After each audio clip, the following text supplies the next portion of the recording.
Hi ಎಲ್ಲರಿಗೂ ನಮಸ್ಕಾರ. Welcome back to Hasanmukhi vlogs. So ಇವತ್ತಿನ ವ್ಲಾಗ್ನಲ್ಲಿ ನಾನು ಬಿಸಿಬೇಳೆಬಾತ್ ಮಾಡೋದು ಹೇಗೆ ಅಂತ ತೋರಿಸ್ಕೊಡ್ತಾ ಇದ್ದೀನಿ. ಸೊ ಕಳೆದ ವ್ಲಾಗ್ನಲ್ಲಿ ನಾನು ಮಸಾಲ ಚಪಾತಿ ಹೇಗೆ ಮಾಡೋದು ಅಂತ ವ್ಲಾಗ್ ಮಾಡಿದ್ದೆ.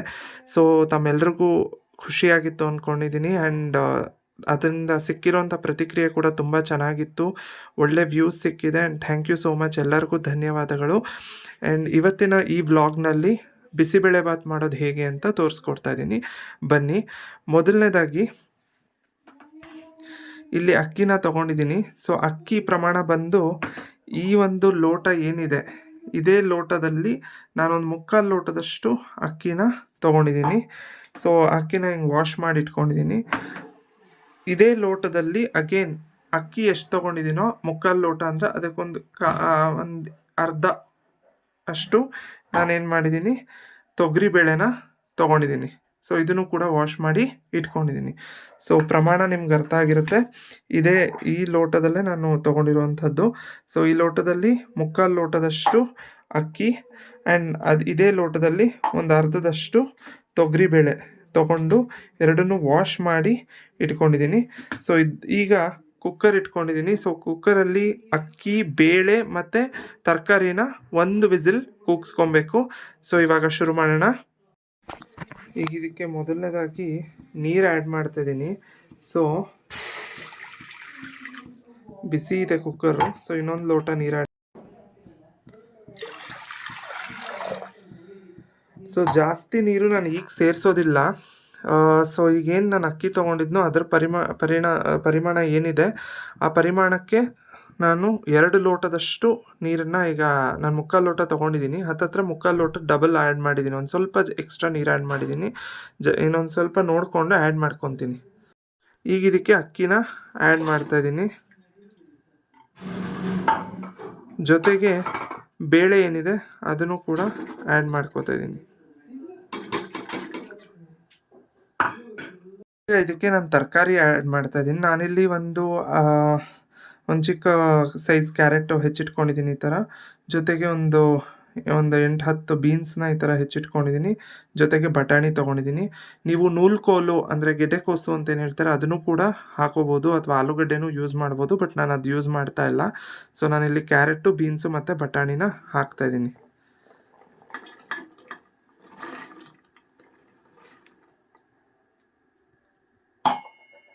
ಈಗ ನಾನು ಇಲ್ಲೊಂದು ಚೂರು 1/4 ಲೋಟದಷ್ಟು ಎಕ್ಸ್ಟ್ರಾ ನೀರನ್ನ ಇಲ್ಲಿ ಸೇರಿಸ್ತಾ ಇದ್ದೀನಿ. ನಾನಿಲ್ಲಿ ನೀರಿನ ಪ್ರಮಾಣ ಎಷ್ಟು ತೊಗೊಂಡಿದ್ದೀನಿ ಅಂದರೆ 3/4 ಲೋಟದ್ದು ಅಕ್ಕಿಗೆ ಡಬಲ್ ಆಗೋಷ್ಟು ಇದೇ ಲೋಟದಲ್ಲಿ ನಾನು ನೀರನ್ನು ಕೂಡ ಆ್ಯಡ್ ಮಾಡಿದ್ದೀನಿ. ಅದಕ್ಕೊಂಚೂರು 1/4 ಲೋಟ ಎಕ್ಸ್ಟ್ರಾ ಸೇರಿಸ್ತಾ ಇದ್ದೀನಿ. ಯಾಕೆಂದರೆ ತರಕಾರಿ ಮತ್ತು ಬೇಳೆ ಇರೋದ್ರಿಂದ ಬೇಯಲಿ ಅಂತ. ತುಂಬ ನೀರು ಸೇರಿಸೋದು ಬೇಡ. ಆ್ಯಂಡ್ ಒಂದೇ ವಿಸಿಲ್ ಕೂಗ್ಸಿದ್ರೆ ಸಾಕು. ಇಲ್ಲಾಂದರೆ ತುಂಬ ಅನ್ನ ತುಂಬ ಬೆಂದೋಗುತ್ತೆ. ತರಕಾರಿ ಅನ್ನ ತುಂಬ ಬೆಂದ್ರೂ ಚೆನ್ನಾಗಿರಲ್ಲ. ಸೊ ಇದಕ್ಕೊಂದು ಸ್ವಲ್ಪ ಉಪ್ಪನ್ನು ಸೇರಿಸೋಣ. ಒಂದು ಸ್ವಲ್ಪ ಉಪ್ಪನ್ನು ಈಗಲೇ ಸೇರಿಸ್ತಾ ಇದ್ದೀನಿ, ಬೇಗ ಚೆನ್ನಾಗಿ ಬೇಯುತ್ತೆ ಅಂತ. ಈಗ ಇದಕ್ಕೊಂದು ಸ್ವಲ್ಪ ತೆಂಗಿನ ಎಣ್ಣೆನ ಆ್ಯಡ್ ಮಾಡ್ತಾಯಿದ್ದೀನಿ. ಓಕೆನಾ? ಸೊ ಇದು ಆ್ಯಡ್ ಮಾಡಿಬಿಟ್ಟು ಇವಾಗ ಲಿಡ್ನ ಕ್ಲೋಸ್ ಮಾಡೋಣ. ಸೊ ಈಗ ಲಿಡ್ ಕ್ಲೋಸ್ ಮಾಡಿದ್ದೀನಿ. ಸೊ 1 ವಿಸಿಲ್ ಆಗೋ ತನಕ 1 ವಿಸಿಲ್ ಮಾಡಿದ್ರೆ ಸಾಕು, ಜಾಸ್ತಿ ಬೇಡ, ತುಂಬ ಬೆಂದೋಗುತ್ತೆ ಇಲ್ಲ ಅಂದರೆ. ಸೊ ಅದಕ್ಕೆ 1 ವಿಸಿಲ್ ಮಾಡೋಣ. ಸೊ ಈಗ ಇಲ್ಲಿ ಇನ್ನೊಂದು ಕಡಾಯಿ ಇಟ್ಕೊಂಡಿದ್ದೀನಿ ಸಪ್ರೇಟಾಗಿ. ಸೊ ಇಲ್ಲಿ ನಾವು ಬಿಸಿಬೇಳೆಬಾತ್ಗೆ ಬೇಕಾಗಿರೋ ಮಸಾಲಾನ ಇಲ್ಲಿ ತಯಾರು ಮಾಡ್ಕೊಳ್ಳೋಣ. ಸೊ ಮೊದಲನೇದಾಗಿ ಈ ಕಡಾಯಿಗೆ 1 ಟೇಬಲ್ ಸ್ಪೂನು ಅಥವಾ 2 ಟೇಬಲ್ ಸ್ಪೂನಷ್ಟು ಎಣ್ಣೆನ ಆ್ಯಡ್ ಮಾಡ್ತಾಯಿದ್ದೀನಿ. ಸೊ ಈಗ ಇದಕ್ಕೆ ಕರಿಬೇವಿನ ಸೊಪ್ಪನ್ನು ಸೇರಿಸ್ತಾ ಇದ್ದೀನಿ.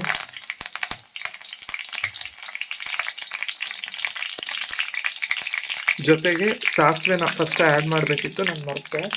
ಸೊ ಸಾಸಿವೆನೂ ಕೂಡ ಇದಕ್ಕೆ ಸೇರಿಸ್ತಾ ಇದ್ದೀನಿ. ಸೊ ಕರಿಬೇವಿನ ಜೊತೆ ಸಾಸಿವೆ ಆ್ಯಡ್ ಮಾಡ್ತಾ ಇದ್ದೀನಿ. ಸಾಸಿವೆ ಮೊದಲೇ ಸೇರಿಸ್ಬೇಕಿತ್ತು, ಸೊ ಈಗ ಸೇರಿಸ್ತಾ ಇದ್ದೀನಿ. ಸೊ ಸ್ವಲ್ಪ ಈ ಕರಿಬೇವು, ಸಾಸಿವೆ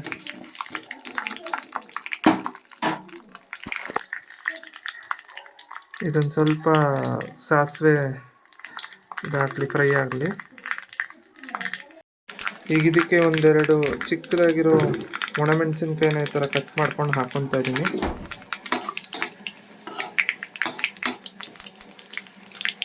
ಸೊ ಸಾಸಿವೆ, ಕರಿಬೇವು ಮತ್ತು ಒಣಮೆಣಸು ಇದನ್ನು ಮೂರನ್ನು ಈಗ ಫ್ರೈ ಮಾಡ್ಕೊತಾ ಇದ್ದೀನಿ. ಸಾಸಿವೆ ಸ್ವಲ್ಪ ಚಟಪಟ ಅನ್ನೋ ತನಕ ನೀಟಾಗಿ ಫ್ರೈ ಆಗುತ್ತೆ.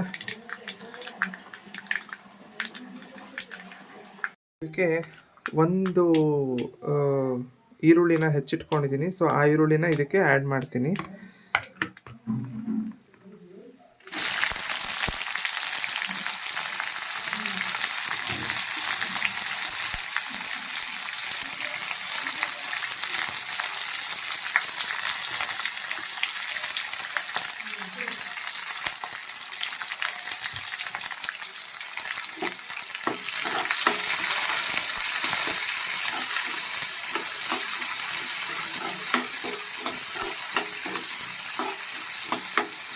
ಈರುಳ್ಳಿ ಒಂದು ಸ್ವಲ್ಪ ಗೋಲ್ಡನ್ ಕಲರ್ ಬರೋ ತನಕ ಒಂಚೂರು ಫ್ರೈ ಮಾಡ್ಕೊಳ್ಳೋಣ.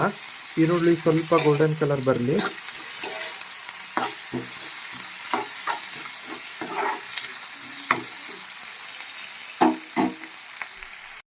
ಇದಕ್ಕೆ ನಾನು ಒಂದು ದೊಣ್ಣೆ ಮೆಣಸಿನ್ಕಾಯಿ ಈ ಥರ ಒಂದು ಚಿಕ್ಕ ದೊಣ್ಣೆ ಮೆಣಸಿನ್ಕಾಯಿನ ಹೆಚ್ಚಿಟ್ಕೊಂಡಿದ್ದೀನಿ ಈ ಥರ ಚಿಕ್ಕದಾಗಿ. ಸೊ ಅದನ್ನು ನಾನಿಲ್ಲಿ ಸೇರಿಸ್ತಾ ಇದ್ದೀನಿ.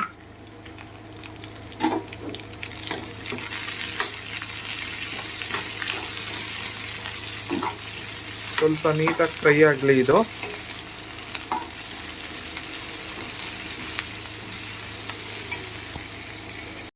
ಈಗ ಇದಕ್ಕೆ ಒಂದು ಹೆಚ್ಚಿಟ್ಕೊಂಡಿರೋವಂಥ ಟೊಮ್ಯಾಟೊನ ಸೇರಿಸ್ತಾ ಇದ್ದೀನಿ. ಸೊ ಟೊಮ್ಯಾಟೊ ಚೆನ್ನಾಗಿ ಫ್ರೈ ಆಗೋ ತನಕನೂ ನಾವು ಇದನ್ನು ಬಿಡಬೇಕು. ಹೀಗೆ ಒಂದು 3 to 4 ಒಂದು 2-3 ಮಿನಿಟ್ಸ್ ಆದರೂ ಬಿಡಬೇಕು. ಚೆನ್ನಾಗಿ ಫ್ರೈ ಆಗಬೇಕು ಟೊಮ್ಯಾಟೊ.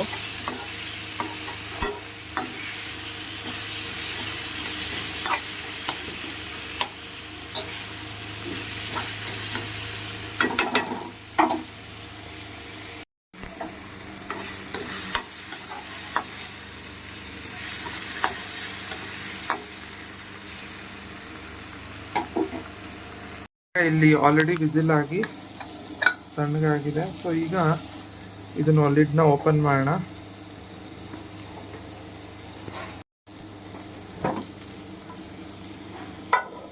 ಸೊ ನೀವು ನೋಡ್ತಿರ್ಬೋದು ನೀಟಾಗಿ ಬೆಂದಿದೆ. ಸೊ ಈಗ ಮತ್ತೆ ಇದಕ್ಕೆ ಸ್ಟವ್ ಆನ್ ಮಾಡಿಕೊಂಡು ಈ ಮಸಾಲಾನ ಬೆರೆಸ್ಕೊಬೇಕಾಗತ್ತೆ. ಈಗ ಇಲ್ಲಿ ಮಸಾಲ ಪಕ್ಕದಲ್ಲಿ ಬೇಯ್ತಾ ಇದೆ. ಸೊ ಈಗ ಅದನ್ನು ರೆಡಿ ಮಾಡ್ಕೊಳ್ತಾ ಇರ್ತೀನಿ. ಮೀನ್ ವೈಲ್ ಇಲ್ಲಿ ಗ್ಯಾಸ್ ಸ್ಟವ್ ಆನ್ ಮಾಡಿಕೊಂಡು ಇದನ್ನು ಗ್ಯಾಸ್ ಸ್ಟವ್ ಆನ್ ಮಾಡ್ಕೊಂಡು ಸ್ವಲ್ಪ ನೀರು ಆ್ಯಡ್ ಮಾಡಿಕೊಂಡು ರೆಡಿ ಮಾಡ್ಕೋತಾ ಇರೋಣ. ನೋಡ್ಬೋದು ಇಲ್ಲಿ ಚೆನ್ನಾಗಿ ಬೆಂದಿದೆ. ಸೊ ಇದೇ ಹದಕ್ಕೆ ನೀವು ಬೇಯಿಸ್ಕೊಬೇಕು, ಓಕೆನಾ? ಸೊ ಇದೇ ಹದಕ್ಕೆ ಬೇಯಿಸ್ಕೊಳ್ಳಿ, ತುಂಬ ಬೇಯಿಸಕ್ಕೆ ಹೋಗ್ಬೇಡಿ. ನೋಡಿ ತುಂಬ ಬೆಂದಿಲ್ಲ. ಸೊ ಇಷ್ಟು ಬೆಂದರೆ ಸಾಕು, ಮೋರ್ ದ್ಯಾನ್ ಸಫಿಷಿಯೆಂಟ್. ಸೊ ಇದೇ ಹದಕ್ಕೆ ನೀವು ಬೇಯಿಸ್ಕೊಳ್ಳಿ. ಸೊ ಇದಕ್ಕೊಂದು ಸ್ವಲ್ಪ ಈಗ ನೀರು ಸೇರಿಸ್ತೀನಿ, ಇಲ್ಲಾಂದ್ರೆ ತಳ ಹಿಡಿಯುತ್ತೆ. ಸೊ ಇದಕ್ಕೆ ಸ್ವಲ್ಪ ನೀರು ಸೇರಿಸ್ತಾ ಇದ್ದೀನಿ. ಸೊ ಬಿಸಿಬೇಳೆ ಭಾತಿಗೆ ನೀವು ಆಮೇಲೆ ಎಷ್ಟು ಬೇಕೋ ನೀರು ಸೇರಿಸ್ಕೋಬೋದು. ಸೊ ಫಸ್ಟೇ ನೀರು ಸೇರಿಸಿ ಬೇಯಿಸ್ಬೇಕು ಅಂತ ಇಲ್ಲ. ಫಸ್ಟೇ ಜಾಸ್ತಿ ನೀರು ಹಾಕ್ಬಿಟ್ರೆ ಏನಾಗುತ್ತೆ ಅಂದರೆ ತರಕಾರಿ ಮತ್ತು ಅನ್ನ ತುಂಬ ಜಾಸ್ತಿ ಬೆಂದ್ಬಿಡುತ್ತೆ. ಸೊ ಸ್ಟಾರ್ಟಿಂಗೇ ಏನು ಮಾಡಬೇಕಂತೇನಿಲ್ಲ, ಆಮೇಲೆ ಬೇಕಾದಂಗೆ ನೀರು ಸೇರಿಸ್ತಾ ಹೋಗ್ಬೋದು. ಒಂದು ಚಿಕ್ಕ ಹುಣಸೆ ಹಣ್ಣಿನ ಇದನ್ನು ತೊಗೊಂಡು ರಸ ಮಾಡಿ ಇಟ್ಕೊಂಡಿದ್ದೀನಿ. ಸೊ ಅದನ್ನು ಇದಕ್ಕೀಗ ಆ್ಯಡ್ ಮಾಡೋಣ.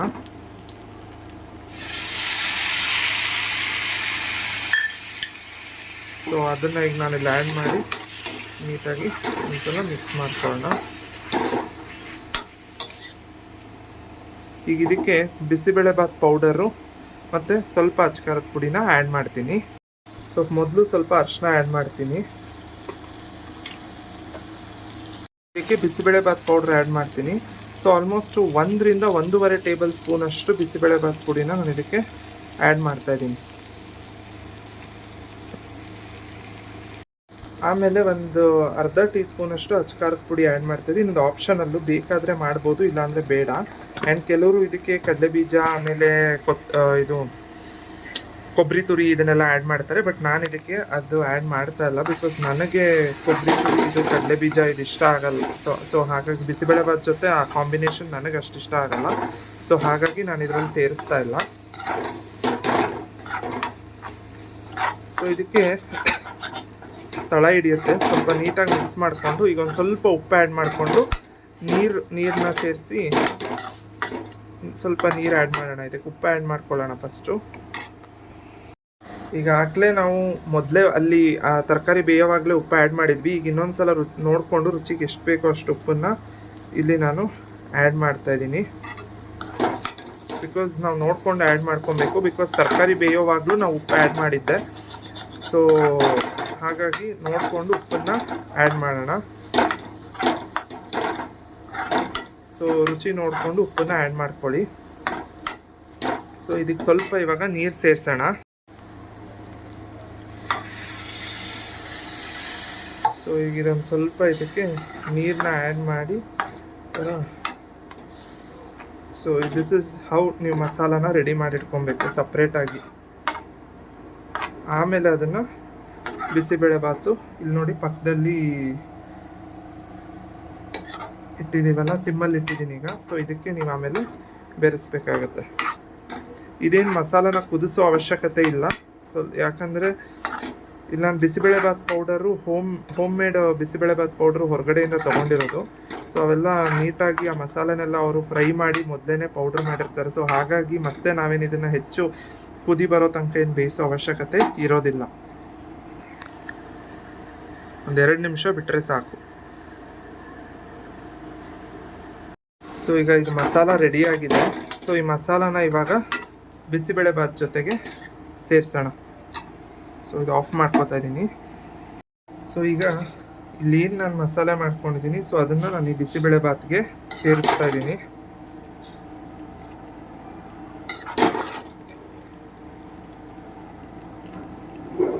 ಸೊ ಒಟ್ಟಿಗೆ ಎಲ್ಲನೂ ಸೇರಿಸಿ ಈಗ ಮಿಕ್ಸ್ ಮಾಡೋಣ. ಸೊ ಈಗ ಇದನ್ನು ಮಸಾಲೆ ಎಲ್ಲ ಸೇರಿಸಿರೋದನ್ನ ನೀಟಾಗಿ ಮಿಕ್ಸ್ ಮಾಡ್ಕೋಬೇಕು.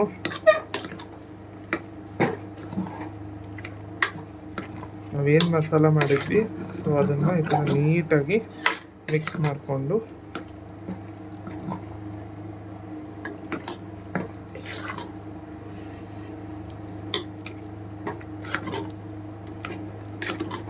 ಈಗ ಎಷ್ಟು ಬೇಕೋ ನೀವು ಅದಕ್ಕೆ ನೀರನ್ನ ಆ್ಯಡ್ ಮಾಡ್ಕೋಬೋದು. ನನಗನ್ಸುತ್ತೆ ಇನ್ನೊಂದು ಸ್ವಲ್ಪ ನೀರು ಆ್ಯಡ್ ಮಾಡ್ಕೊಬೇಕು.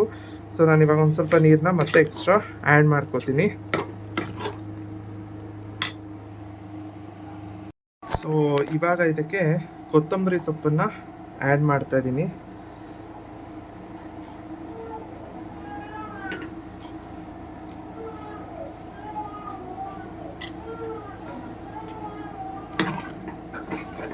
ಮಿಕ್ಸ್ ಮಾಡ್ಕೋತಾ ಇರಿ, ಇಲ್ಲಾಂದ್ರೆ ತಳ ಹತ್ತುತ್ತೆ. ಸೊ ನಿಮ್ಗೇನು ಇದೇ ಕನ್ಸಿಸ್ಟೆನ್ಸಿ ಬಂದರೂ ಸಾಕು.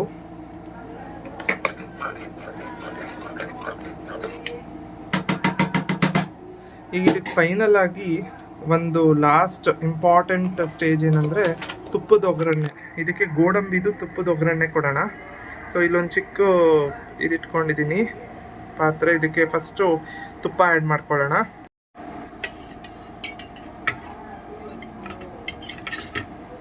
ಇದಕ್ಕೆ ತುಪ್ಪ ಈಗ ಸೇರಿಸ್ತಾ ಇದ್ದೀನಿ. ಒಂದು 2-3 ಟೀ ಸ್ಪೂನ್ ಅಷ್ಟು ತುಪ್ಪ.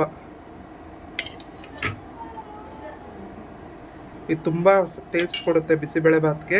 ಆಮೇಲೆ ಒಂದು ವೇಳೆ ಖಾರ ಜಾಸ್ತಿ ಆಗಿತ್ತು ಅಂದರೆ ಅದು ಕೂಡ ಬ್ಯಾಲೆನ್ಸ್ ಮಾಡೋಕ್ಕೆ ತುಪ್ಪ ತುಂಬ ಹೆಲ್ಪ್ ಆಗುತ್ತೆ ಮತ್ತು ಒಳ್ಳೆ ಫ್ಲೇವರ್ ಕೊಡುತ್ತೆ, ಒಂದು ಘಮನೂ ಕೊಡುತ್ತೆ.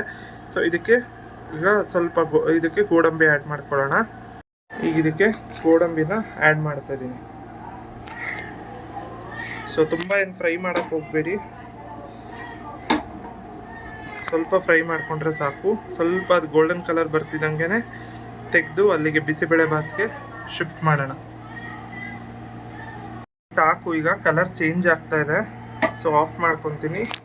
ಸೊ ಇದನ್ನು ಈಗ ಇಲ್ಲಿ ಇದಕ್ಕೆ ಸೇರಿಸ್ತೀನಿ ಬಿಸಿಬೇಳೆಬಾತ್ಗೆ.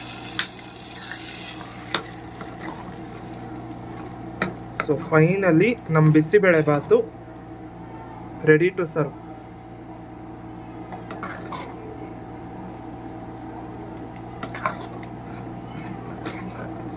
ಸೊ ತುಂಬ ಘಮ ಘಮ ಅಂತ ಬರ್ತಾ ಇದೆ. ಸೊ ಎಲ್ಲರೂ ದಯವಿಟ್ಟು ಇದನ್ನು ಟ್ರೈ ಮಾಡಿ ಆ್ಯಂಡ್ ಕಮೆಂಟ್ ಸೆಕ್ಷನಲ್ಲಿ ತಿಳಿಸಿ. ಯಾರೆಲ್ಲ ಚಾನಲ್ಗೆ ಸಬ್ಸ್ಕ್ರೈಬ್ ಮಾಡಿಲ್ವೋ ಪ್ಲೀಸ್ ದಯವಿಟ್ಟು ಚಾನಲ್ನ ಸಬ್ಸ್ಕ್ರೈಬ್ ಮಾಡಿ ಆ್ಯಂಡ್ ನಿಮ್ಮ ಪ್ರೋತ್ಸಾಹ ಕೊಡಿ.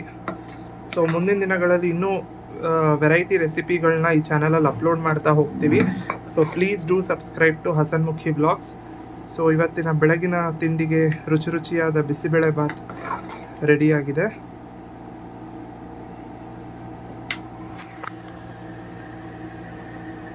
ಈಗ ಇದನ್ನು ಒಂದು ಪ್ಲೇಟ್ಗೆ ಸರ್ವ್ ಮಾಡ್ಕೊಳ್ಳೋಣ. ಸಾಕು, ತುಂಬ ಏನು ಕುದಿ ಬರೋ ಅವಶ್ಯಕತೆ ಇಲ್ಲ, ಈಗಾಗಲೇ ಚೆನ್ನಾಗಿ ಬೆಂದಿದೆ.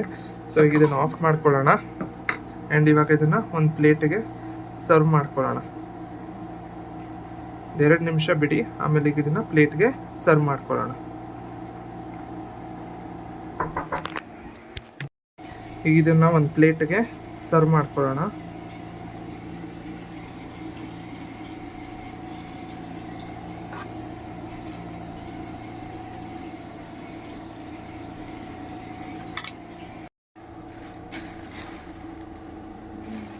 ಸೊ ಇದಕ್ಕೆ ಇವಾಗ ಇದ್ರ ಮೇಲೆ ಬೂಂದಿ ಜೊತೆಗೆ ಸರ್ವ್ ಮಾಡೋಣ. So bisibele bath ready to serve. So ತುಂಬ ಚೆನ್ನಾಗಿ ಕಾಣಿಸ್ತಾ ಇದೆ, ತುಂಬ ಟೇಸ್ಟ್ ನೋಡಿ ನಾನಿವಾಗ ನಿಮಗೆ ತಿಳಿಸ್ತೀನಿ. ತುಂಬ ಚೆನ್ನಾಗಿದೆ, ನಾನು ಆಲ್ರೆಡಿ ಟೇಸ್ಟ್ ಮಾಡಿದೆ ಕೂಡ, ಇದನ್ನು ತುಂಬ ಚೆನ್ನಾಗಿ ಬಂದಿದೆ. ಸೊ ದಯವಿಟ್ಟು ಯಾರೆಲ್ಲ ಚಾನಲ್ ಸಬ್ಸ್ಕ್ರೈಬ್ ಮಾಡಿಲ್ವೋ ಸಬ್ಸ್ಕ್ರೈಬ್ ಮಾಡಿ. ಸೊ ಕಮೆಂಟ್ ಸೆಕ್ಷನಲ್ಲಿ ದಯವಿಟ್ಟು ತಿಳಿಸಿ.